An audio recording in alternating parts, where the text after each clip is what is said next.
Okay, so, look, I'm not a big believer in fate or destiny or any of that, but I can't help thinking that maybe I should have seen this coming. My name's Anna, and if I sound scattered or exhausted, it's because I am. I've been replaying that day in my head, trying to figure out exactly when everything shifted, when my marriage stopped feeling like a partnership and started feeling more like a silent standoff. It didn't happen all at once. It was more like a slow leak in a tire. You don't notice it at first, and then suddenly you're on the side of the road, stranded, wondering how you let it get this bad. That day, it was a Sunday, late afternoon. The kids were arguing about which movie to watch, and I was already in a mood, but I couldn't tell you why. Maybe it was because the sink was full of dishes, or the laundry was piling up, or my head was pounding from lack of sleep, or maybe I was already feeling resentful. One of those days when the weight of all my responsibilities felt like it was crushing me. My husband Mark was sitting in the living room, scrolling on his phone. Nothing unusual, nothing sinister. But it set me off. I made some snide comment about him not helping enough. He gave me this exasperated look, like he'd already heard this complaint a million times before. Usually I'd roll my eyes and walk away, or he'd snap back, and we'd have our same old spat that ended with me storming off or him shutting down. But this time something else came out of my mouth, something harsher, something I wish I could swallow back into my throat. I said, "You know what? Maybe you're just not cut out to be a good dad." And then, because I couldn't leave it at that, I added with a shrug, "I don't know why I ever expected you to step up." Even now, my stomach knots up at the memory of those words. I'm not usually cruel. I don't think of myself as malicious. But I was tired, angry, and looking for a reaction. When I got one, his eyes going dark, his jaw setting, the air in the room seeming to shift, I should have apologized. I should have told him I didn't mean it. Instead, I let that moment stand there like a loaded gun between us. He just stared at me, and for a second, I swear I saw something like hurt mixed with betrayal. Then he walked out. The front door clicked shut, and the kids fell silent in the next room, as if they sensed something in the atmosphere had changed. I remember standing there, heart hammering, telling myself I wasn't in the wrong, that he should have fought back, that maybe he deserved to hear it. But a quiet voice in the back of my mind was already asking, "What have you done?" Still, I convinced myself it would blow over. I had no idea that those words were the first domino. Now, I can't help thinking back on the subtle warnings, the tension I'd chosen to ignore for months, maybe even years. And looking back, I should have seen it coming.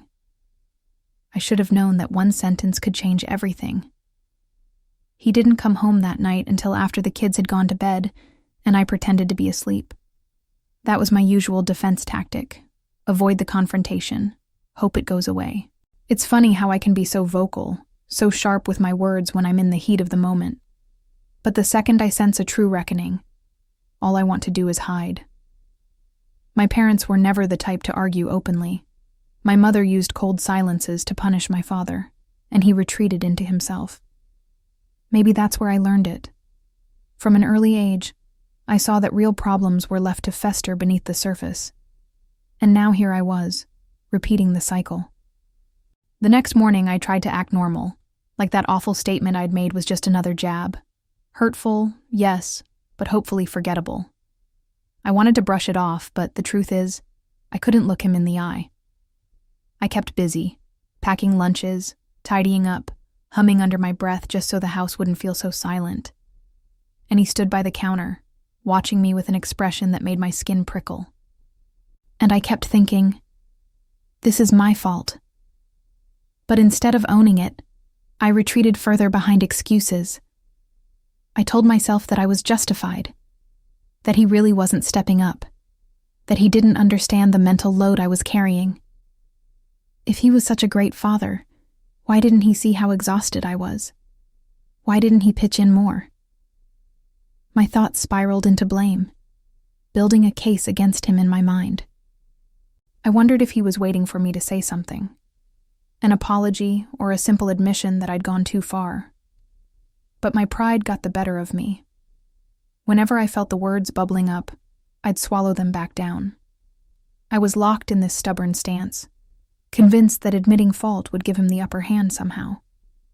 And so I kept going, tried to fill the house with chatter, small talk with the kids, forcing a brightness I didn't feel.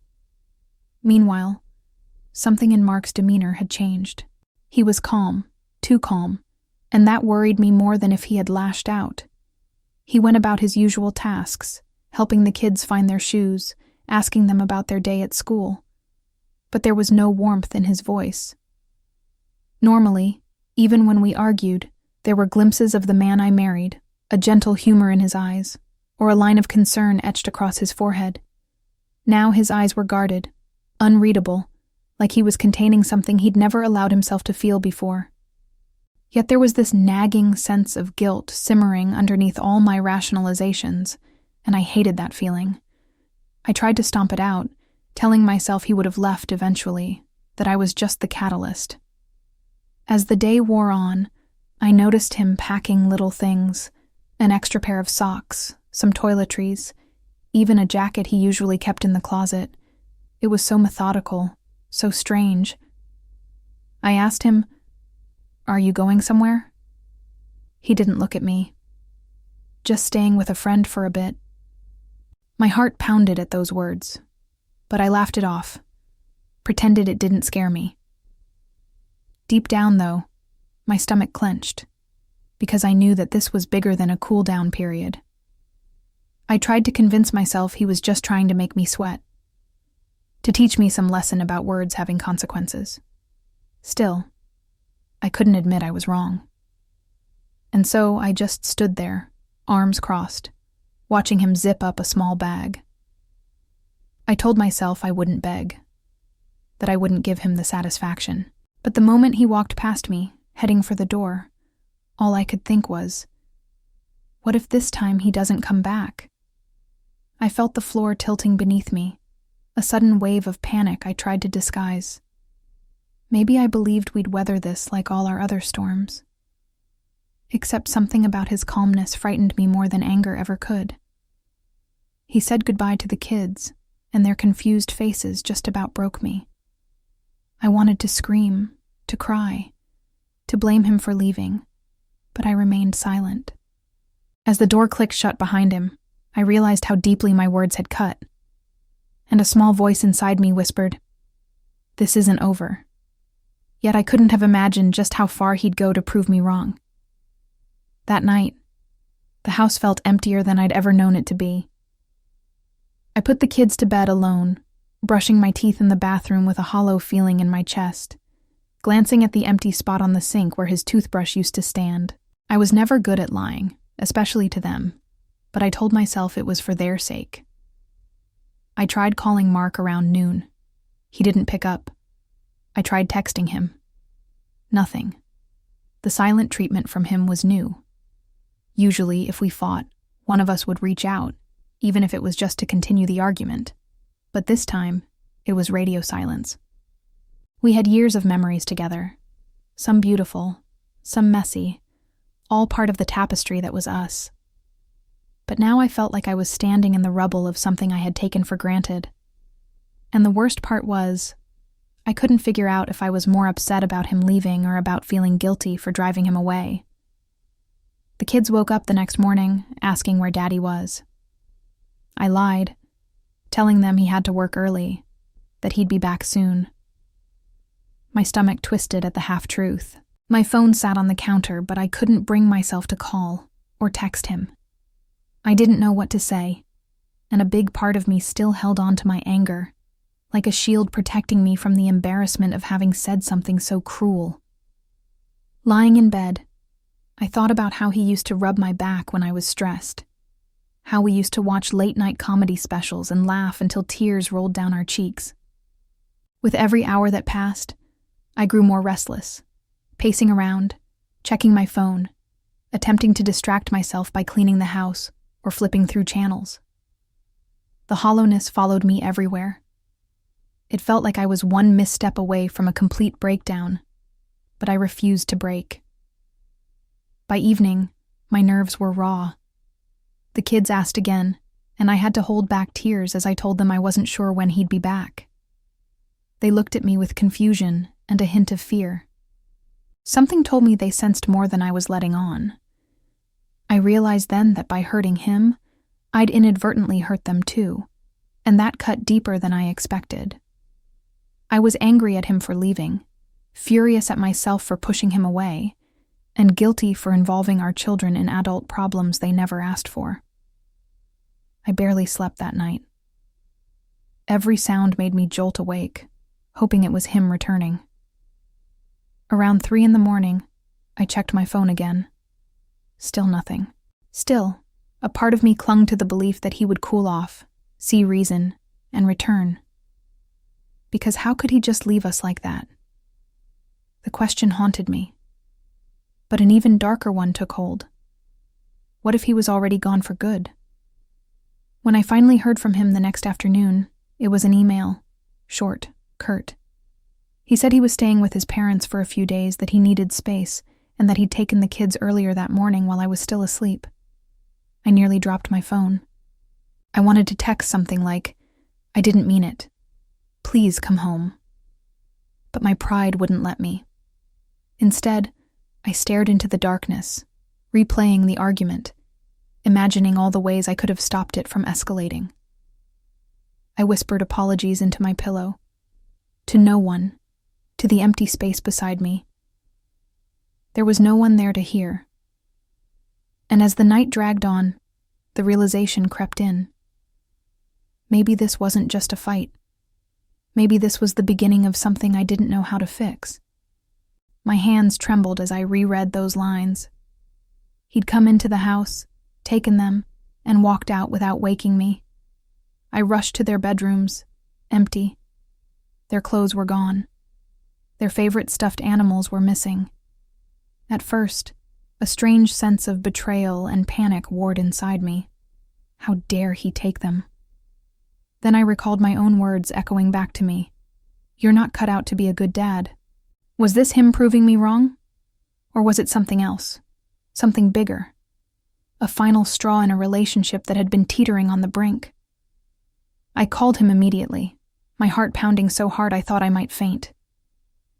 He picked up, but his voice was cold. I begged him to bring them back, demanded an explanation. He said calmly that he needed to protect them, from me, from this toxic environment, from the casual cruelty that had seeped into our home.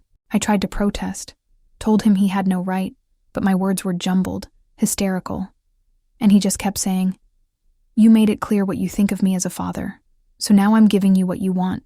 I'm out of the house, and I'm taking the kids with me." Something in me snapped. I started screaming, calling him selfish, accusing him of kidnapping. He hung up.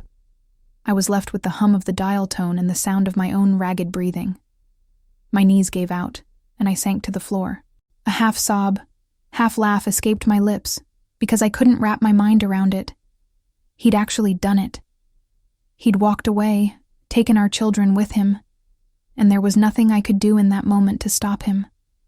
I spent the next hours in a daze, calling anyone I could think of, my sister, a couple of close friends, even my boss, not because I expected them to fix it, but because I needed to hear someone's voice to tether me to reality. Everyone was shocked, but what could they say?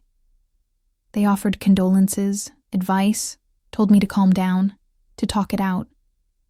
But Mark wasn't talking to me anymore.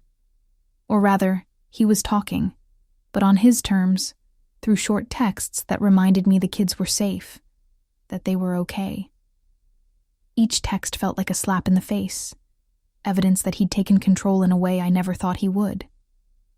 My own anger flared, and with it came waves of regret and shame. He was supposed to be the laid-back one, the one who forgave easily. Now he was out of reach, emotionally barricaded behind walls I'd helped build. All I could think was, how did I let it get this far? And worse, What if he never brings them back?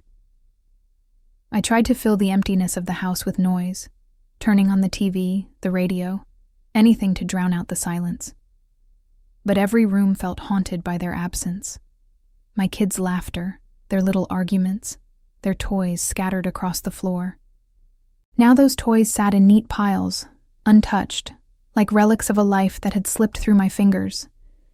I couldn't stand the sight of them, so I stuffed them into a closet, as if hiding the evidence would make it hurt less. It didn't. My phone kept buzzing with messages from friends who'd heard bits of what happened. I could almost feel their collective shock, their pity. Nobody outright blamed me, but I could sense the tension in their words, the unspoken question. What did you do?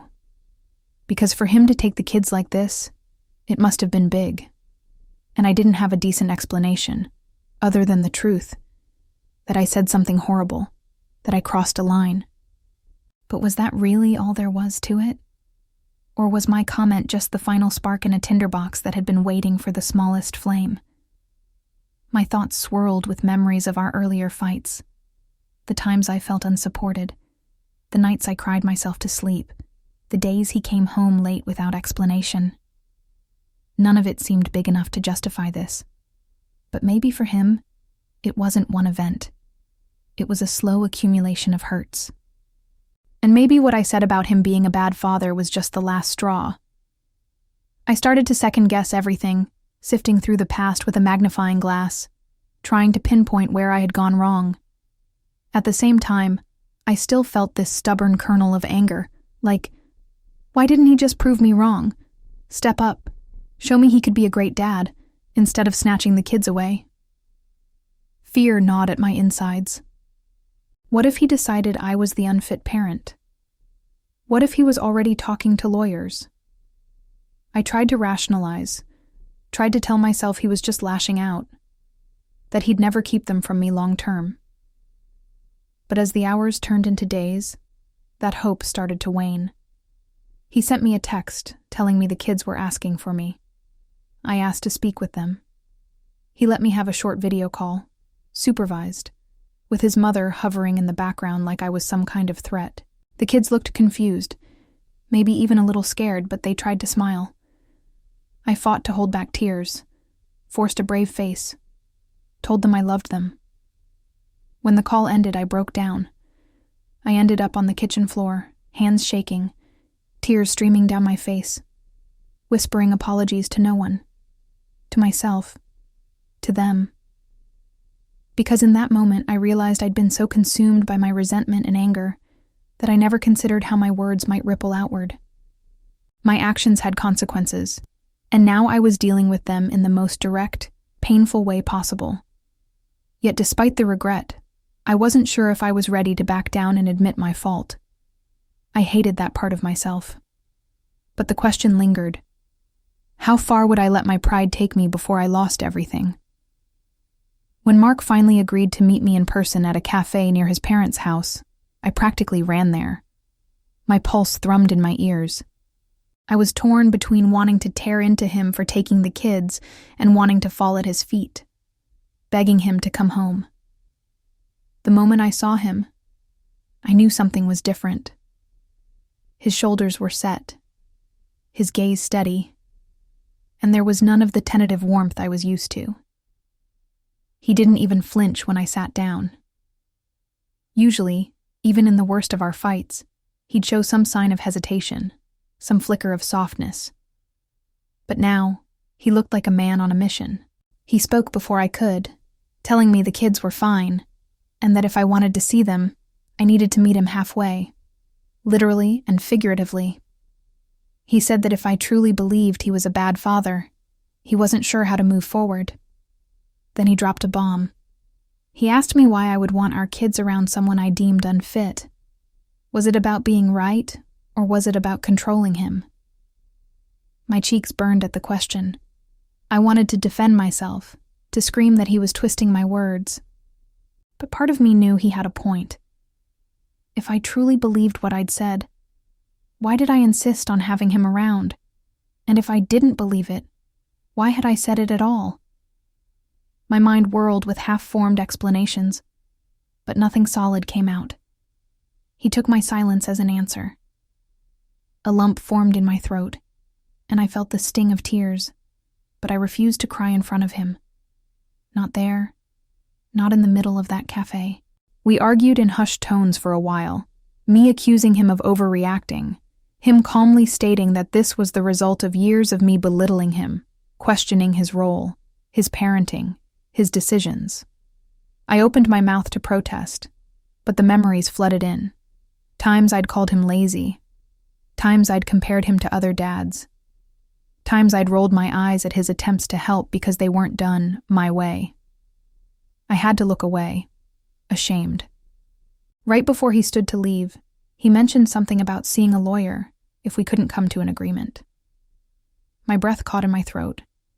He said it almost casually, like he was making a practical observation, but it hit me like a punch to the gut. When he walked out, I realized that I was in real danger of losing not just him, but my kids, my family, everything. As the conversation progressed, I felt my grip on the narrative slipping. I wanted to blame him, to show him all the ways he'd fallen short. But I couldn't shake the sense that I'd pushed him to this edge.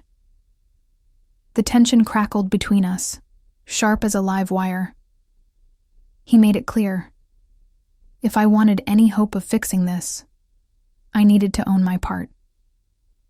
The trouble was, I wasn't sure how to do that without feeling like I was giving up my entire identity.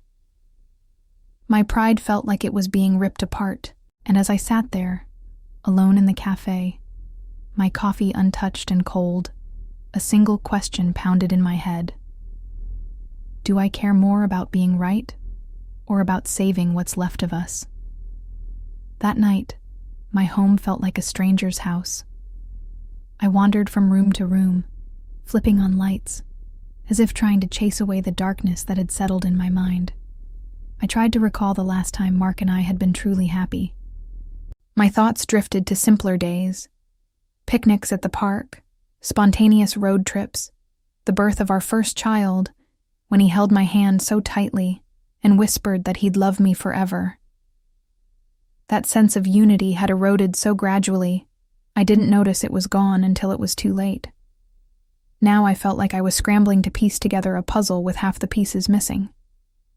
I wanted to text him, call him, something, but my pride still had its claws in me. It struck me that those moments were real, that we did have something worth fighting for. But how did I fight for it now, after I'd done the damage?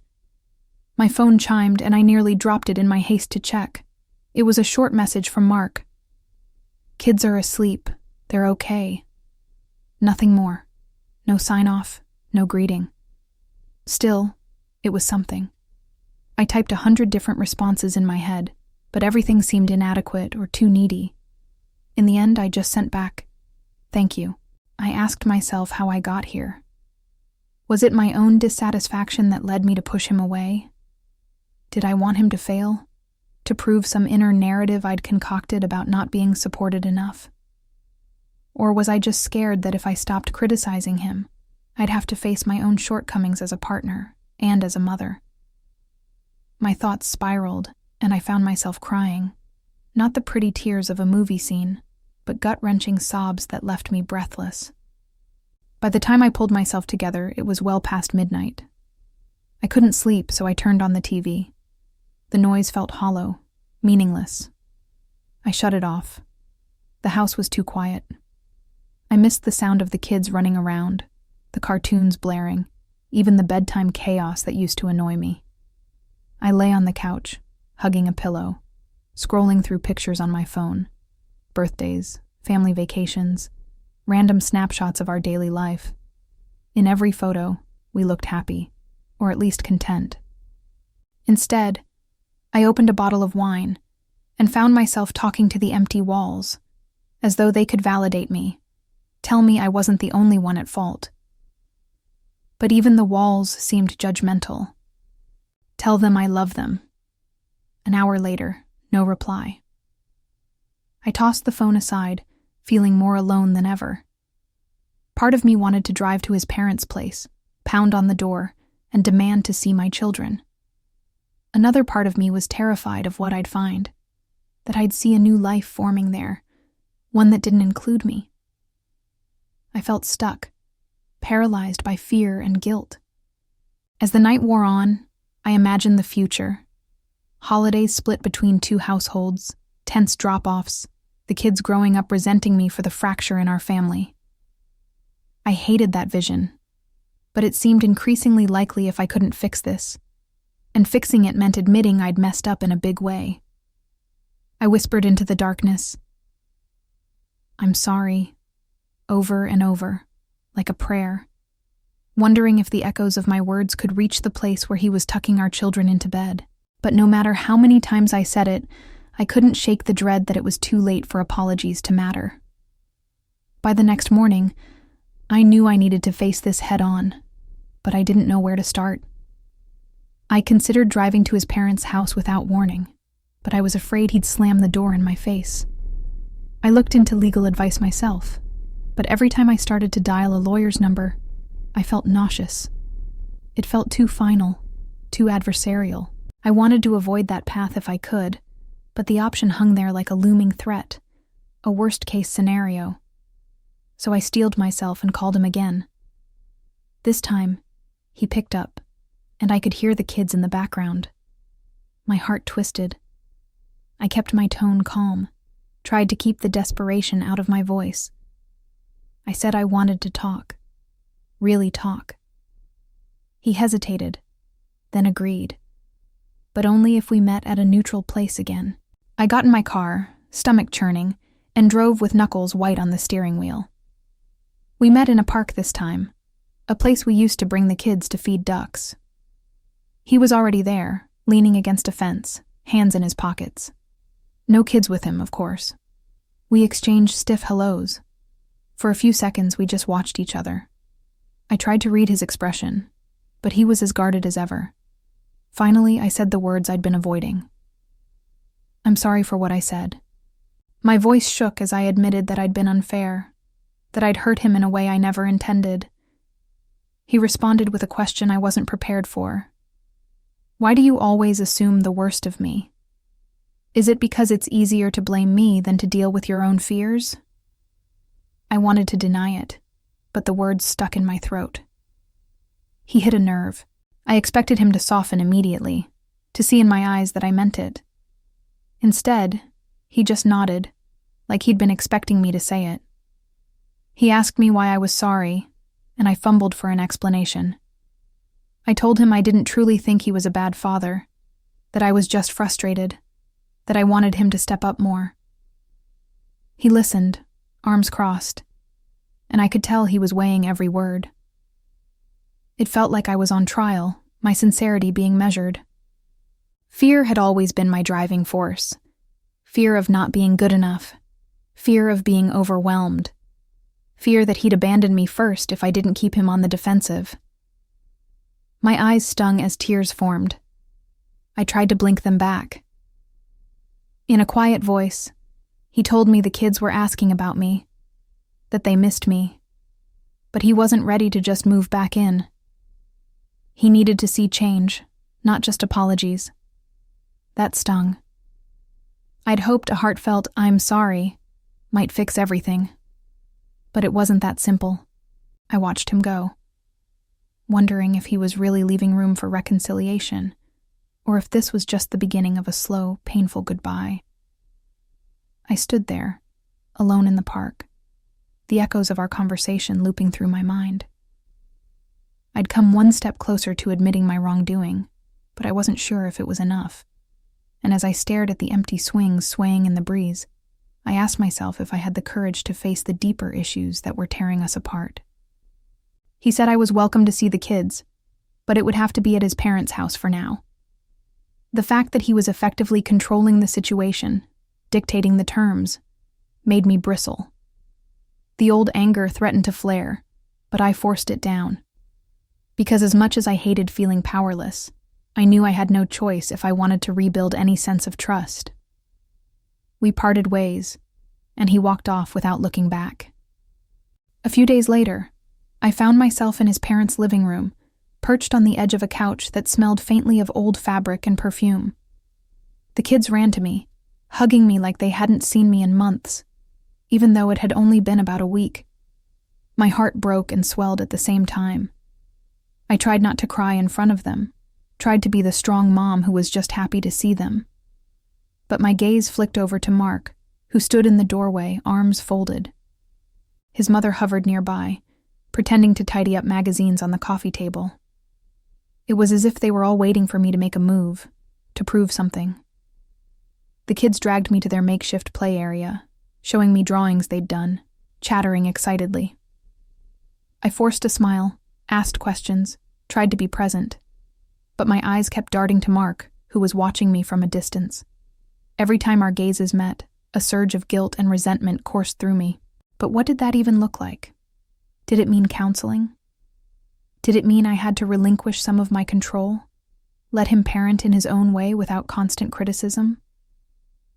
The idea of letting go of that control terrified me. Yet I knew that if I wanted him back, if I wanted my kids back under one roof, I had to face that fear.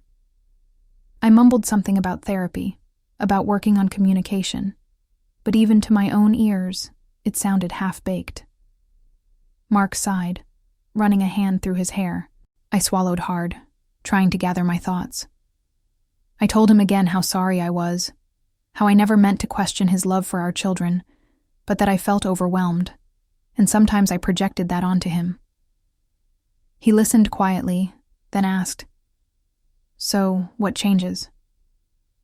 The question hung there, heavier than I anticipated.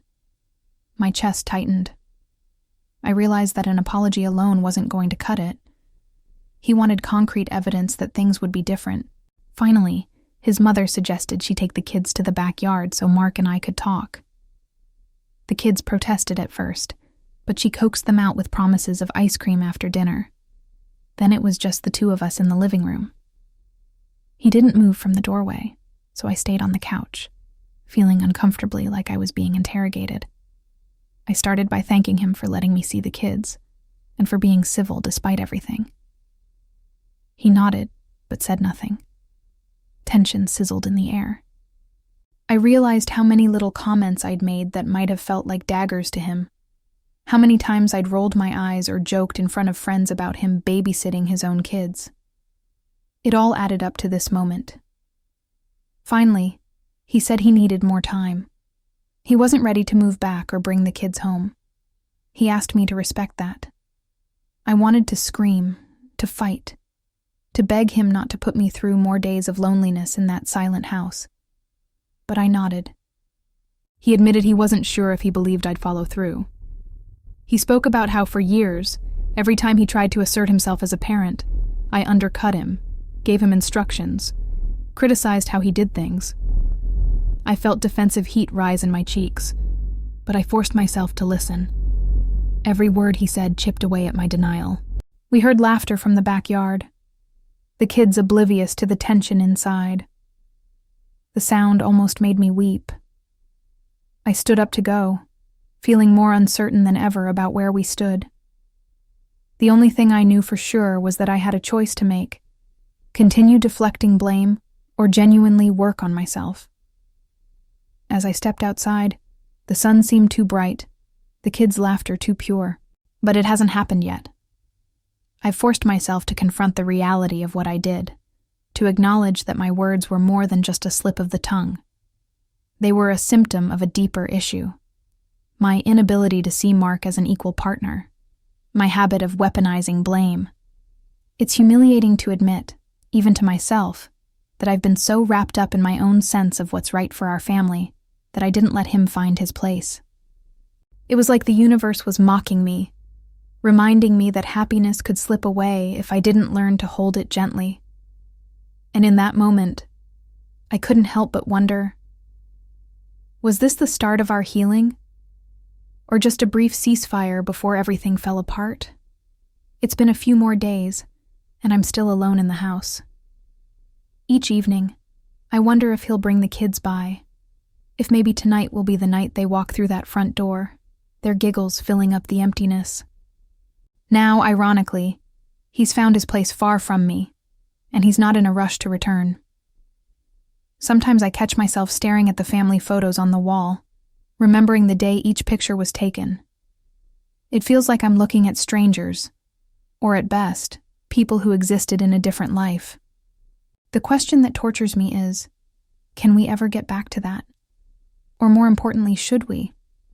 Because if we go back to how things were, won't we just end up here again?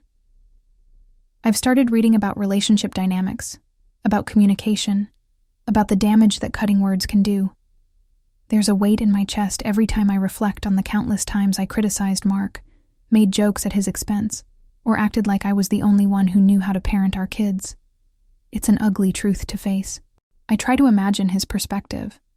The father who was always second-guessed, told he was inadequate, and then finally labeled a bad father. How would I react if the roles were reversed? Would I have stayed as long as he did? Late at night, I sit on the edge of the kids' beds, running my hands over the blankets, remembering how they'd crawl in and demand bedtime stories. I close my eyes and can almost hear their voices. And yet, for the first time, I'm beginning to see it. My phone buzzes occasionally with short updates from him about the kids. They're doing fine, going to school, spending weekends at the local playground. He doesn't say when he'll bring them home. He doesn't talk about us. The lack of answers is maddening, but maybe it's fair. He spent years living in a fog of my disapproval, so now he's taking control in the only way he can. It's a special kind of loneliness I've never experienced before, and it's crushing me. I'm not even sure how much more of it I can handle, but each morning, I wake up, and I decide I have to keep trying. I text Mark, asking if we can talk more, see a counselor together, do something, anything, to fix what's broken. Sometimes he replies with a vague, "We'll see." Sometimes he doesn't reply at all. The uncertainty is torturous, but a small part of me recognizes that I need this pain to spur real change. If it were easy, I'd slip back into my old habits. So maybe this is my penance, the price I pay for the damage I caused. And as the days stretch on, one relentless question gnaws at me. Is love enough to overcome words that can't be unsaid? Tonight, I'm standing by the window in the living room, staring at the driveway where his car used to park. The silence is so loud it feels deafening. I'm left with the flickering hope that maybe tomorrow, or the day after, or next week, he'll decide it's worth salvaging. That I can prove I'm not the same person who threw hurtful words around like confetti. But I also know there's no guarantee. Pride was the wedge I drove between us, and now I'm the only one who can pull it out, if I'm willing to do the work. I heard once that sometimes relationships have to break before they can be rebuilt stronger. But the thought of losing everything, my kids, the man I once vowed to love, terrifies me more than I can express. My heart aches in this raw, unfamiliar way, and the house still smells like his cologne in certain corners. It's torturous, and it's also a reminder that he was real, that he might still come back. I'd be lying if I said I've fully changed. I still catch myself wanting to push blame onto him, wanting to dissect how he wasn't perfect either. But each time that urge arises, I think of the empty bedrooms upstairs, and I swallow my pride. I whisper to the shadows on the wall that I'm trying, that I want to be better. But change isn't an on-off switch. It's a process. Now I'm left in this limbo, this place where I might have a chance if I'm strong enough to face my flaws head-on. I check my phone one last time tonight. No message from him, no updates on the kids. I turn the screen off, and in the darkness, all I can see is my own reflection. Maybe it's time I get to know the person I see there, the one who's been ducking accountability for too long. I set the phone aside, letting the heaviness of the day wash over me. Tomorrow, I'll try again. Tomorrow, I'll reach out. I'll suggest something concrete like therapy. I'll try to prove I'm ready for real change. But it's no longer just about winning him back. It's about becoming someone who deserves to have a family in the first place.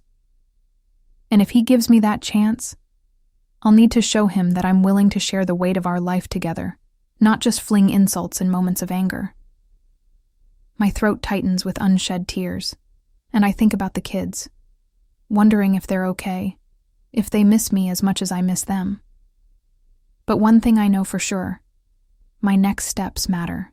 If I push too hard, if I revert to old patterns, I could lose them for good. And I'm not sure I could live with that. So, I'll stand here in the quiet, waiting, hoping, trying not to let the fear consume me. I'm left with questions I can't answer. Will he come back? Will we ever find our way back to the family we used to be? And even if we do, can I truly become a better person? Someone who can love without needing to tear the other person down? There's no neat conclusion, no wrapped-up ending. It's just me, alone with the consequences of my choices, wondering if there's still time to rewrite our story before it's too late.